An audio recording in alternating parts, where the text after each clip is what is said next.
medyo mga guys, hapon na nga ito ngayon, no? Magmimerienda na naman tayo. Pero guys, dahil wala tayong merienda, ang gagawin natin, magkakape na naman tayo.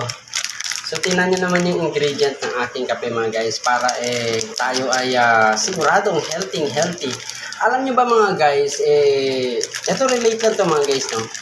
Ako'y sumakay sa isang eroplano. Sumakay ko sa eroplano, may dala akong isang bag.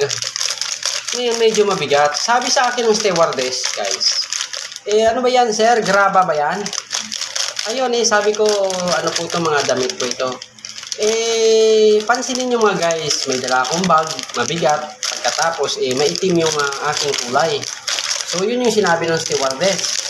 Ngayon guys, para medyo kumupas-kupas ang ating balat, ang ginawa ko mga guys, every morning in the afternoon, bumibili ako nito mga guys. At ito ang iniinom ko umaga at tuwing hapon.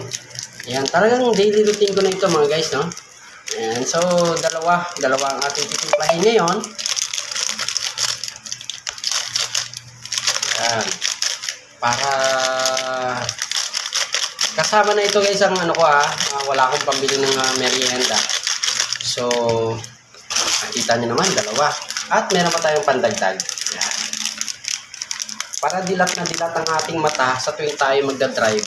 No, kung tayo man ay nasa kalsada, nagmamaneho. Ayan. So, nakita nyo naman mga channels, dalawang gatas, isang kape.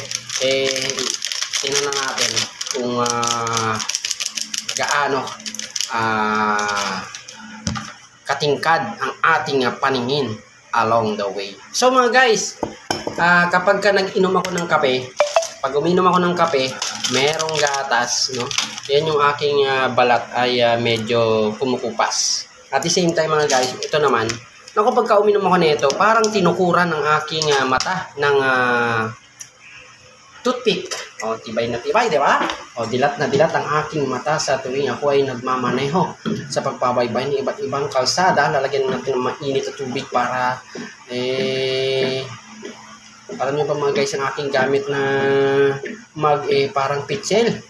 O, kaya napakarami ang aking lagay. Kita nyo naman. So, deserve naman siya, diba?